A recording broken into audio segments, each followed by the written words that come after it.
Thank you for having me here and having that opportunity to show you a little bit about the underworld in Vietnam. And I want to cite the expedition leader Howard Limbert, who said, to find a giant cave like Hang Son Doong in Vietnam is something like you find a previously unknown Mount Everest compared to mountains. And he added, and we still just scratch the surface. So we don't know exactly what is underneath these giant limestone plateaus, and it's an unknown world, and it was a major discovery done in 2009, and we revisited it in 2010, and we explored it more, and we wanted to continue fault lines and even get into maybe even bigger systems. Anyway, it gave me some hairs in the beginning, because I knew that these were the biggest passages we know of, and the biggest black holes on our planet. So how should I photograph it? How should I light it? So I will tell you more, and we'll start the show.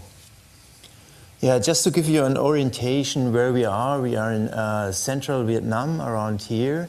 That's the Phong Nha Ke Bang National Park. It is a huge limestone plateau. It's the biggest in Asia. All the gray part is limestone rock. And we have different river systems here with cave entrances in red. The Wom system here in green, here in violet. These are subterranean rivers with different cave entrances known. And there is the Hang Son Doong situated, the biggest cave passage we found. Just in general, to give you an idea how the landscape looks like, so these are the edges of this limestone plateau. It's a very pretty cone cast or tower cast. So we find some nice ponds where the people water their buffaloes, and it is very fertile land there, so they grow rice, and very, very picturesque and scenic landscape. But also, I mean, the mountains are very rugged and very difficult to explore. And this is also the edge of these systems. So just to make a mile, a horizontal mile, means you have to go up and down and over really sharp, razor blade sharp rocks. And it's a long way. Sometimes you need just a whole day to do a mile. So that is the problem, that it's so remote. And out from that plateau, huge rivers come out. They were first subterranean and come to the surface, and they are more or less the life vein for the people, and they wash their water buffaloes or kids playing around, or for the fishermen. So it's really where the life takes place. And that is our main village where we're based off. So it's called Son Trac. It made a huge development the last 10 years. So we have some concrete buildings, and from there we stream out into the forest. So there's a lot of bushwalking. We had fantastic assistance with bushmen, jungle men, who ported us our goods over very steep, rugged terrain. It's always, well, if you are in front of that row, you have to hack your way through the bush. You face a lot of spider nets, and well, in between you can see some nice poisonous snakes or some centipedes. And if you are in the end of the row, you get all the leeches who are detecting something is coming, and so the leeches will crawl up onto your body and into your clothes. So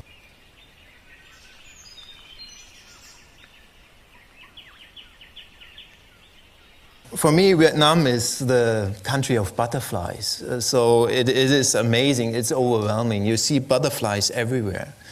And as many butterflies you see, and as beautiful they are, that many caterpillars you have too. And they are hairy, and they have urticating hairs and whatever, and that is exactly what happened to Howard. He just put his wetsuit out there underneath a tree, and all the caterpillars fell in and lost their hairs and whatever. So he got rid of them, just went into his wetsuit and wanted to do a cave, and then everything got irritating in his back and painful, and it was stinging, and it was poisonous and whatever. So he had a really hard time. He had to get out of the cave. He had to finish everything. It was really painful. The porters were laughing at him, but then they realized it was more serious than that, and he's in a really awkward situation and has pain, and they have to do something about it, and they put him on fire, and with a lot of warmth, eventually after 4 or 5 hours, the pain was receding, and he had a tough time anyway. So little stories besides. But that's what you experience on an expedition like this. But it's incredible. I mean, the variety of butterflies, and sometimes they are big like birds, and they really surprise you with iridescent wings, and really it's amazing.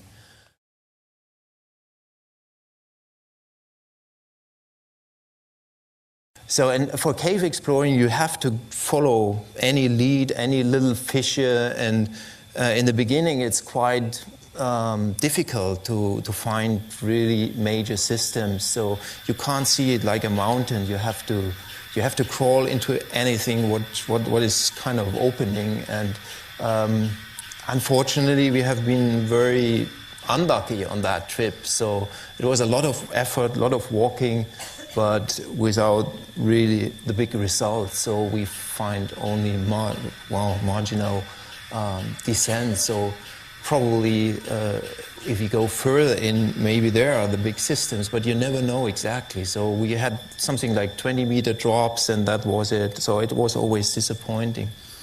On the other hand, we've met this kind of people.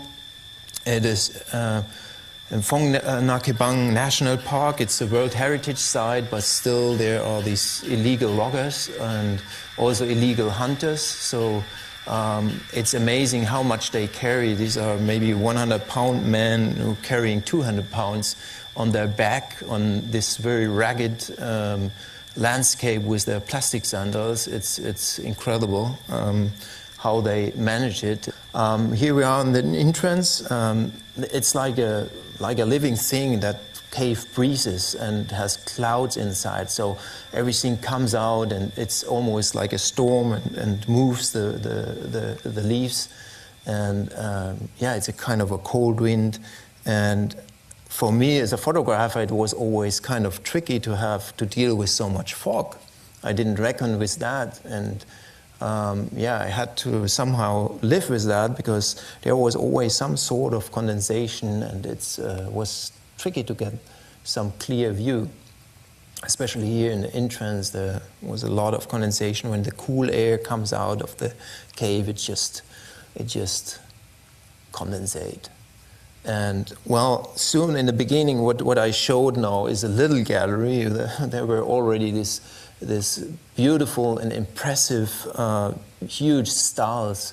And I did what I could do with illuminating this kind of situations. Despite this fog, it was pretty impressive to see how also it changes with different light settings. So I overlaid some images to give you an idea how you can visualize these sort of rooms.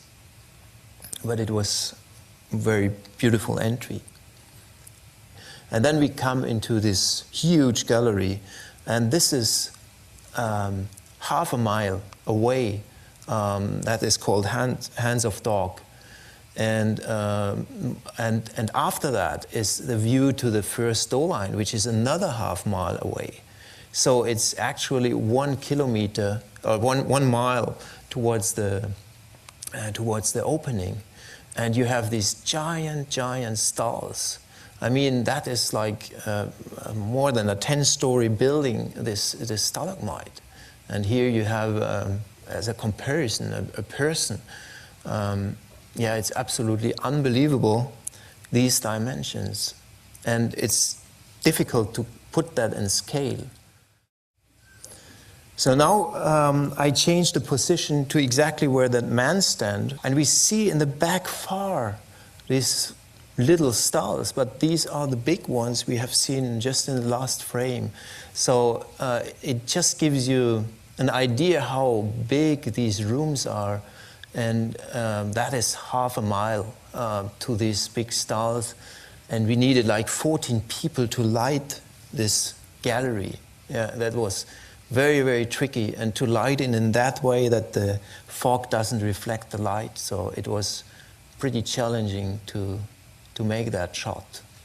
And we had, of course, a lot of problems also in terms of communication, because there were a lot of Vietnamese. You can imagine what it means to get that somehow coordinated, and with only a low number of radios, and then it should be translated and whatever. It was just a mess. And well, here we are close now to the first sinkhole, and the pictures change from the natural light setting towards little artificial ads, which shows you how big some of these rocks are, which are just fallen from the ceiling. Yeah, they are several-story buildings which just fall from the ceiling. So these dimensions are really unbelievable. And then just these little stalls next to the person, you can figure out how big it is. And then there was something very strange, what I have never seen before like that. It's a so-called phytokarst, and these are microorganisms who actively attract calcite, and they grow. It's some kind of a growing stone, and this grows towards the light. These microorganisms, they build their own castle and their hard shell with rock, and just it's growing rock against light. It's absolutely amazing. So here we have the dim light of the first stall line again, and you see the size of these boulders. It's just massive, everything. Yeah, you see a little of the forest on the top, and there are hanging vines, and some look like petrified icicles. And down there you have a giant, it's also a phytokarst stalagmite in a way, and it's over and overgrown with plants. And this is the place they called "Watch out for dinosaurs." And somehow I knew why. I wouldn't have wondered if someone looks around the edge and roars, and there are some crazy sounds too. And here you see again this kind of rocks, yeah, which form around the plants, and the plants are completely adapted to that. So it's rock hard, their stems, and to me very fascinating. Yeah. I would love to know the biology behind it. Here you see this massive stall in the middle. It's about 200 feet high, and all built up by these microorganisms. So in rainy season there is a waterfall coming, or if it rains, a waterfall coming down, and you see that this is the plant grows, which influence the stone, and this is like wings, like fingers, which grows towards light. Yeah, it's not like a normal rock formation.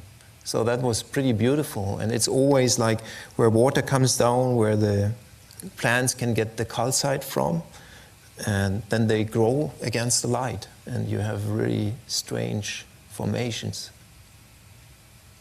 That is the view from above. And you look down in a huge gallery. That gallery is maybe 300 feet high. Yeah, these dimensions are exceptional. And just to light it is also a challenge. And you have this big gowers in the front, and then you have this crazy balconies in this shaft.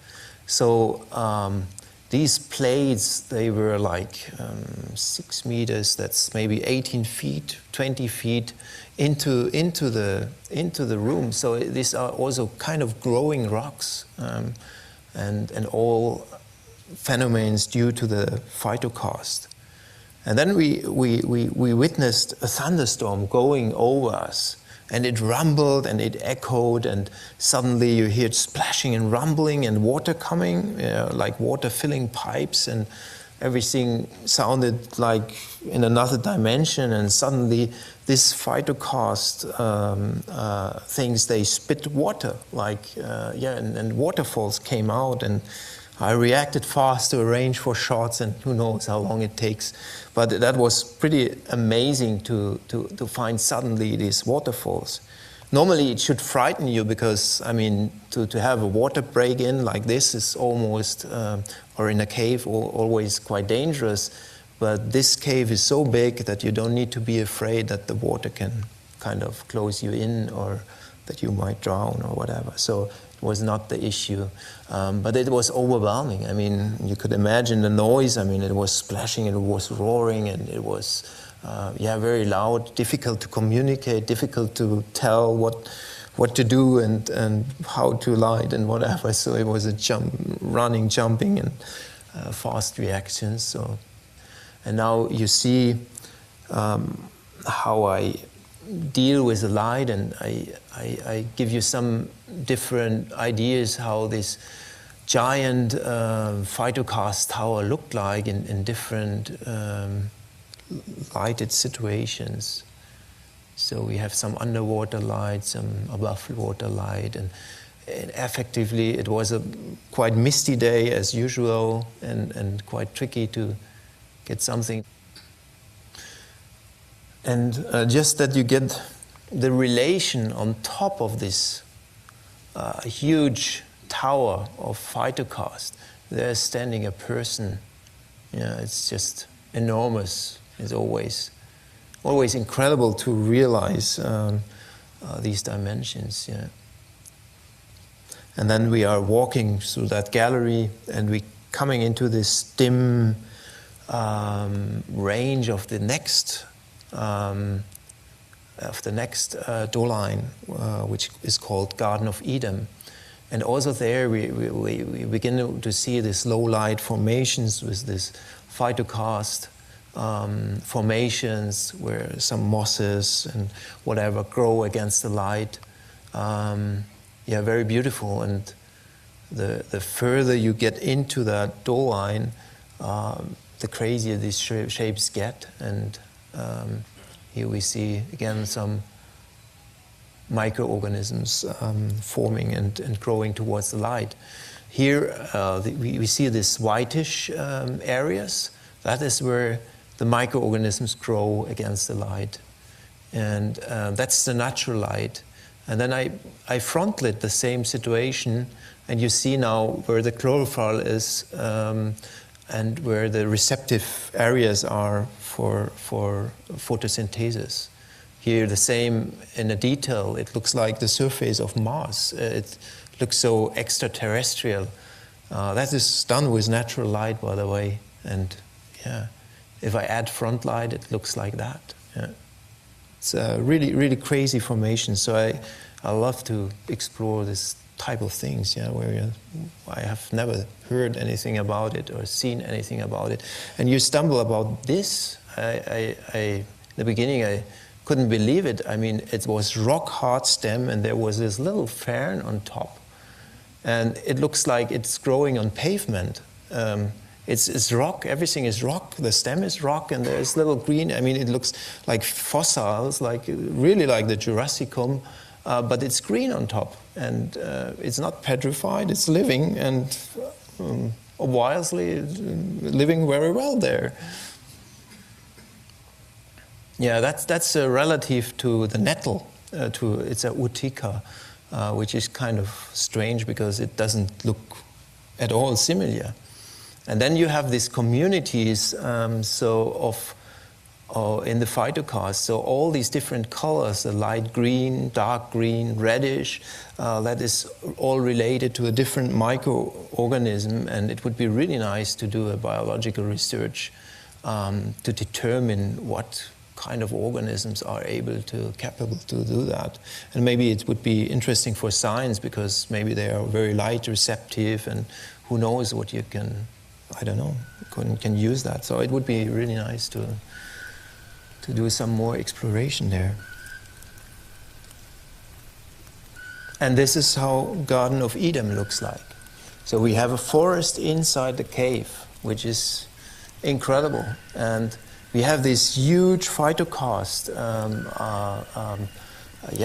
stalagmites in front, and then a jungle. It's kind of strange. We had a botanist with us, and he looked for maybe new plants. He couldn't find any, but every plant is kind of formed in a different way. So that's him researching the plants, and especially the trees. They grow slim. They don't have much light like above. They are tall, maybe 100 feet tall, but very slim and tender. And it's a really, interesting environment, which is kind of different. So they call it morphological plasticity, or phenotypic plasticity, that these plants shape different. So it's not genetically. And this is a little impatiens with a little fruit fly on it. So you find even flowers there. It was really an overwhelming experience to see that and to live in that door line. And also the way back there, I mean, when it was night, I mean, we heard this kind of strange noises. It was a big flapping, and it was echoing everywhere. It was really loud. We couldn't imagine what it is. I mean, we would have thought it's maybe a pterodactylus, like a flying saurus or something like that. But then we thought maybe it's a big owl, but we never saw it. We always listened to it, and it sounded so loud and so, well, you could imagine anything to that. Yeah? So it was a very, very, very weird environment, and to me it was really incredible to witness that. The situation there in this shaft was extraordinary. Sunlight was hitting the ground, it was humid, and whole clouds were rising, and it was like climbing through the skies, climbing through the heaven, and you are in the midst of these cloud formations. That was really something very, very special and amazing to me. I mean, you're like in midst the heaven, captured in a cave. So this was really unusual to just enjoy. And this is how you feel after a trip like this. I mean, you are worn out, and everyone is kind of done, and these are the real stars of our expedition, the porters. They were amazing, and without them it would have been impossible. And there is a big thanks to them, big thanks to National Geographic, big thanks to the British Cave Research Association and all the team. Thank you very much to you as well.